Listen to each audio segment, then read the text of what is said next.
Assalamualaikum warahmatullahi wabarakatuh.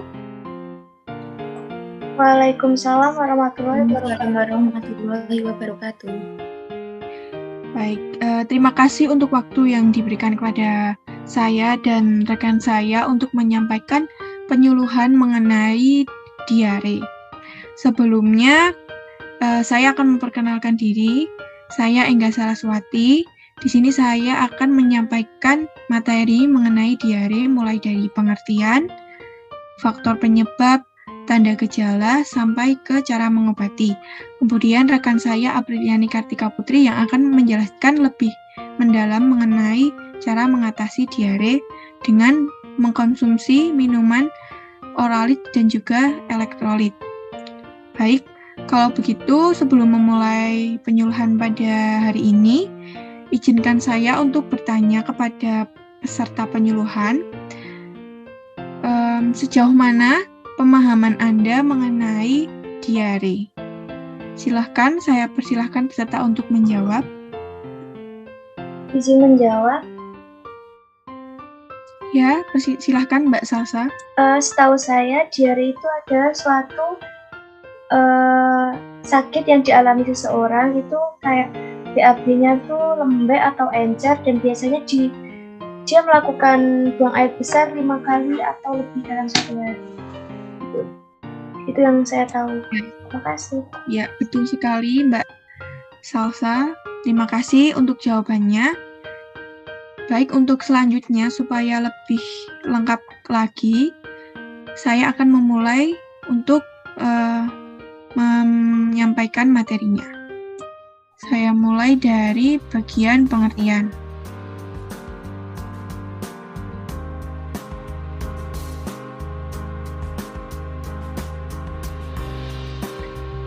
Seperti yang sudah Mbak Salsa jawab tadi, diare merupakan buang air besar dengan konsistensi lembek atau cair, dan juga dapat berupa air dengan frekuensi yang lebih sering daripada biasanya.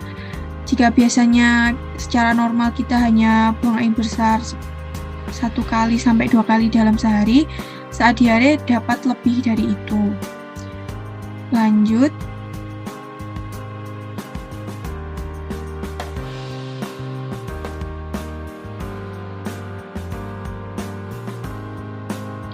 Dan berikut adalah etiologi atau faktor penyebab dari diare. Diare dapat disebabkan oleh faktor infeksi, baik dalam infeksi internal atau dari saluran pencernaan sendiri, atau dari luar saluran pencernaan. Dari dalam saluran pencernaan sendiri itu dapat disebabkan oleh infeksi karena bakteri, virus, maupun infeksi parasit. Seperti yang sudah tertera dalam PPT berikut ini, bakteri yang paling sering ditemukan pada orang yang diare yaitu bakteri Vibrio E. coli dan juga Salmonella. Lanjut. Kemudian untuk infeksi parenteral atau infeksi dari luar saluran pencernaan dapat karena faktor malabsorpsi. Malabsorpsi adalah keadaan di mana tubuh tidak dapat mengabsorpsi zat-zat makanan seperti karbohidrat, lemak, protein. Serta diare dapat disebabkan oleh faktor lain seperti apabila kita memakan makanan yang basi, makanan yang beracun, atau kita alergi terhadap suatu makanan. Kemudian faktor psikologis juga mempengaruhi terjadinya diare apabila kita mengalami rasa takut atau cemas. Lanjut. Berikut adalah tanda dan gejala dari diare. Diare ditandai dengan perut mulas, buang air besar yang cair atau tinja yang encer, dan dapat juga disertai dengan darah.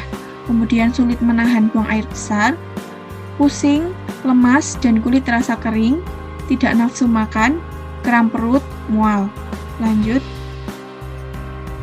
Berikut adalah cara mengatasi diare. Diare dapat diatasi dengan cara meminum obat anti diare dengan tujuan untuk memperlambat aktivitas usus besar sehingga makanan dapat ditahan lebih lama dalam usus. Kemudian minum oralit atau campuran air, gula, dan garam. Kemudian elektrolit. Elektrolit merupakan mineral bermuatan listrik yang terkandung dalam keringat, air seni, dan cairan tubuh lainnya. Ketika seseorang mengalami diare, kadar elektrolit dalam tubuh otomatis berkurang, sehingga pengidap diare rentan mengalami dehidrasi. Nah, untuk menggantikan cairan elektrolit yang hilang akibat mengalami diare, maka kita dapat minum air elektrolit yang banyak dijual di mana-mana. Kemudian dapat juga dengan memakan makanan probiotik. Terkadang diare dapat terjadi akibat ketidakseimbangan bakteri dalam usus. Oleh sebab itu, konsumsi makanan probiotik atau bakteri baik seperti yogurt dapat membantu menghentikan diare. Kemudian diet berat. Berat adalah singkatan dari banana, rice, apple sauce, dan toast, atau dapat diartikan pisang, nasi, saus apel, dan roti panggang. Diet ini dinilai efektif untuk meredakan diare karena sifat hambar dari makanan-makanan dan serat rendah dari makanan tersebut. Baik, sekian materi dari kami. Sebelumnya, kami akan menambahkan tips untuk membuat minuman oralit secara mandiri yang akan disampaikan oleh Saudari Apriliani Kartika Putri. Ya, baik Mbak Enggar, terima kasih. Sangat luar biasa ya pemaparan dari Mbak Enggar ya. Tadi kita sudah mengetahui apa itu pengertian, penyebab, tanda gejala, lalu cara mengatasinya bagaimana. Lah, salah satu cara mengatasinya adalah dengan cara membuat cairan oralit. Lah, di sini saya akan sedikit memberikan video mengenai cara membuat oralit tersebut. Saya izin share screen untuk videonya ya.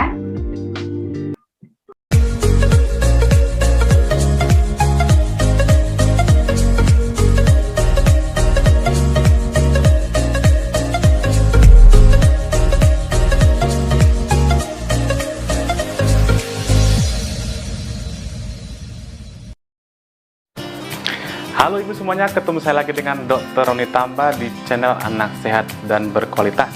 Kali ini saya akan mengajarkan cara membuat oralit yang sederhana di rumah. Sebelumnya, saya mengucapkan terima kasih kepada orang tua atau ibu semua yang sudah mendukung channel ini dengan klik subscribe dan like serta komen serta menge-share pada teman-teman atau orang tua yang lain. Nah, kita mulai. Oralit itu merupakan cairan yang sangat dibutuhkan ketika anak diare. Kenapa demikian? Karena anak diare itu dapat mengakibatkan kehilangan cairan, elektrolit maupun asupan nutrisi seperti glukosa. Nah, untuk itu dengan pemberian oralit ini akan memenuhi yang hilang tadi, yaitu cairan, elektrolit dan juga glukosa. Ada orang tua yang misalnya ketika anaknya diare memberikan air putih. Bagaimana dengan air putih ini? Sebenarnya bagus, tetapi air putih tadi tidak memenuhi kriteria elektrolit dan juga glukosanya, sehingga saya menyarankan tetap mengusahakan memberikan oralit ketika anak Anda diare. Nah, itu tentang cairan. Oralit ini tadi mengandung elektrolit. Nah, elektrolit yang ada dalam oralit adalah natrium dan kalium. Nah, ketika kita kehilangan natrium dan kalium akan mengakibatkan gangguan fungsi ginjal, gangguan irama jantung, atau juga gangguan fungsi otak yang dapat mengakibatkan anak kejang. Jadi hati-hati ketika anak Anda tidak mendapatkan asupan elektrolit ketika anak Anda diare. Nah, glukosa pada oralit itu penting sekali. Di samping untuk memenuhi asupan nutrisinya, ternyata glukosa itu juga membantu masuknya elektrolit tadi dari usus ke dalam tubuh. Nah, glukosa tadi itu setelah dia memasukkan elektrolit tadi, dan elektrolit itu akan membawa air sehingga anak itu terhindar atau bisa mencegah anaknya dehidrasi. Nah, untuk itu perhatikan nanti cara membuat oralit. Di mana Anda mendapatkan oralit? Oralit itu bisa dapatkan di puskesmas atau di apotek terdekat, dan juga kita dapat membuatnya di rumah. Oralit itu ada 3 cara penyediaan atau penyajiannya. Yang pertama adalah oralit yang siap saji. biasanya oralit ini tinggal diminum oleh anaknya. Saya kasih contoh, misalnya ini. Nah, ini dalam satu botol ini sudah siap diminum oleh anaknya. Nanti saya berikan cara meminum atau dosis berapa atau takaran berapa anak Anda minum oralit. Ini yang pertama ya. Terus yang kedua adalah oralit dalam bentuk atau sediaan saset. Nah, ini banyak mereknya, tapi saya ambil bentuknya seperti ini. Nah, oralit dalam bentuk sediaan saset ini nanti penggunaannya untuk 1 gelas. Artinya 1 gelas itu 200 cc air. Nah, ini airnya, ini oralitnya. Caranya adalah buka bungkus daripada oralitnya, tapi jangan lupa juga cuci tangan ya Bu ya, supaya pemberiannya tidak mengakibatkan anaknya terkena kuman. Nah, setelah itu Anda campurkan ke dalam air tadi. Nah, sebentar ya, saya buatkan.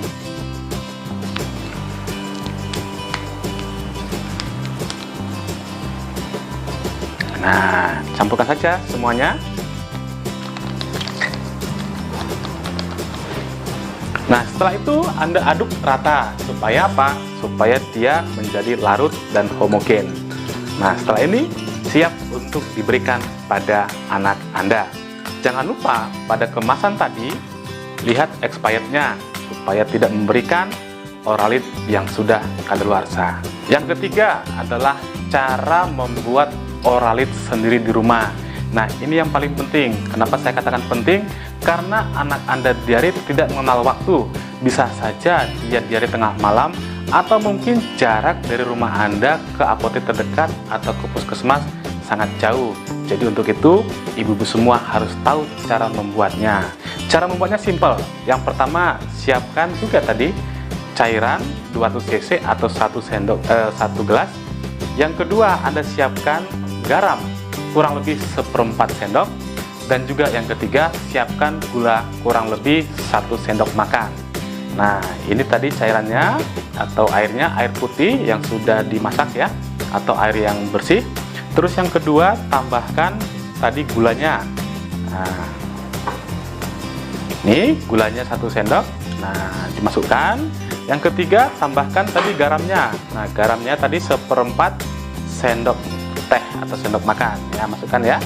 Nah, setelah itu Anda aduk secara merata supaya homogen. Nah, setelah ini baru Anda berikan kepada anak Anda. Nah, ketika Anda sudah menyiapkan cairan oralit tadi, maka sekarang waktunya untuk memberikan pada anak. Caranya adalah perhatikan usia anak Anda, dibagi atas usia kurang dari 1 tahun, 1 sampai 4 tahun, atau di atas 4 tahun atau lebih. Nah, pada anak di bawah umur 1 tahun, berikanlah 1/4 sampai setengah gelas setiap anak Anda diare atau setiap dia pup. Yang kedua, anak antara 1 sampai 4 tahun, berikan setengah sampai 1 gelas oralit tadi ya.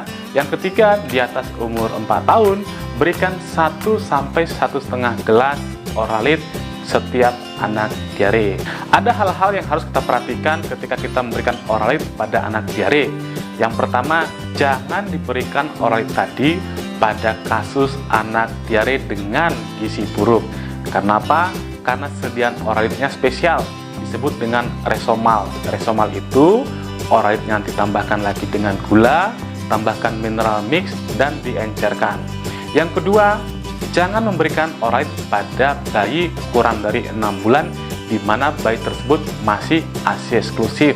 Jadi solusinya tetap diberikan ASI-nya, bahkan juga ditambahkan frekuensi pemberian ASI-nya. Yang ketiga, tidak boleh memberikan cairan pada anak diare. Contohnya 1, minuman bersoda. Hati-hati, jangan diberikan ya. Yang kedua, minuman-minuman yang terlalu manis. Kenapa? Karena anaknya akan semakin diare atau frekuensinya akan semakin sering. Jus buah, terutama jus buah segar, jangan diberikan karena anak itu akan semakin diare, karena diarenya itu akan mengakibatkan diare osmotik atau mengakibatkan hipernatremi yang mengakibatkan komplikasi-komplikasi yang lebih lanjut. Nah, itu tadi sudah saya paparkan tentang oralit. bagaimana cara pemberiannya? Teman-teman, kita sudah melihat video tersebut. Tidak afdol kalau kita tidak mempraktekannya kan. Biar lebih tahu, mari kita praktekkan secara bersama-sama. Di sini saya ada air 100 ml. Ya. Teman-teman ada air 100 ml. Ya, betul. Airnya harus matang dan juga hangat ya. Nah, setelah itu di sini kita ada gula dan juga ada garam. Nah, sendok makan. Nah, untuk takarannya, untuk air tadi menggunakan. Setelah itu untuk garamnya itu 1 sendok makan. Kita ambil garamnya 1 sendok makan ya. Ya, 1 sendok makan. Kita campurkan. Lalu untuk garamnya adalah 1/4 sendok makan ya. Ya, dan untuk gulanya baru 1 sendok makan. Nah, 1/4 sendok makan untuk garamnya dan gulanya 1 sendok makan. Ya, kita aduk. Ya, sudah jadi untuk oralit dan untuk diberikan kepada anak kita yang sedang diare seperti itu. Dan untuk oralit ini tidak usah cemas karena ada juga oralit yang sudah seperti tadi ada saset dan botol. Jadi apabila ibu-ibu ini susah untuk membuatnya, kita bisa langsung beli ke apotek seperti itu ya. Mungkin itu saja yang bisa saya sampaikan, semoga bermanfaat. Saya kembalikan lagi kepada Mbak Engga. Terima kasih. Baik, terima kasih Mbak April atas pemaparan videonya yang sangat lengkap ya mengenai oralit serta pemberiannya untuk anak-anak yang mengalami diare.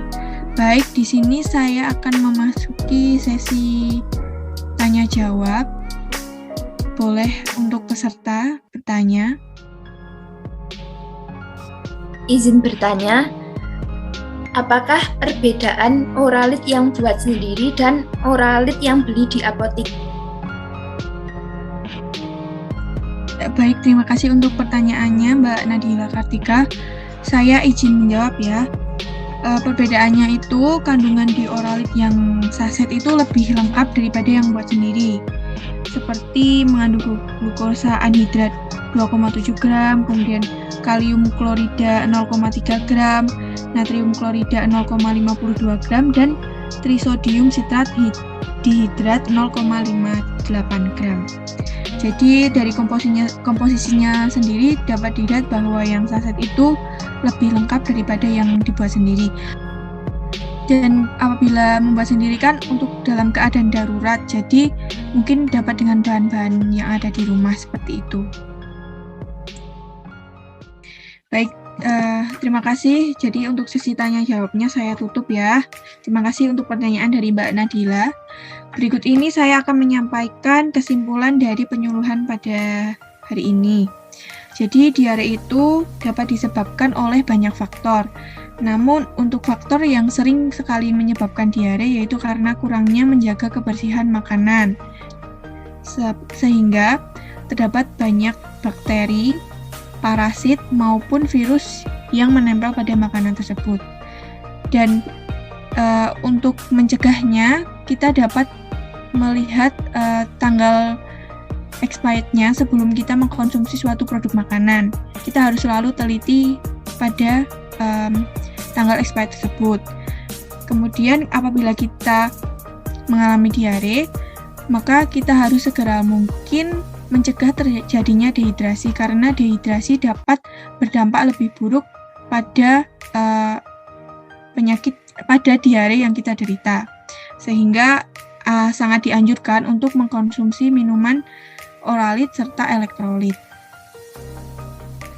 Baik, saya rasa cukup untuk kesimpulan pada penyuluhan kali ini.